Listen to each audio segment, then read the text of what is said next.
فلا لهو يثنيه عن سيره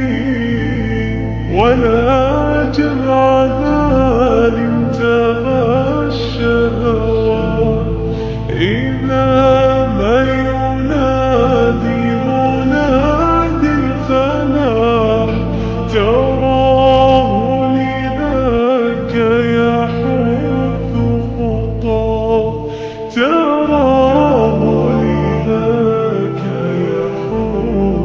خطاه جمال الوجود بذكر الإله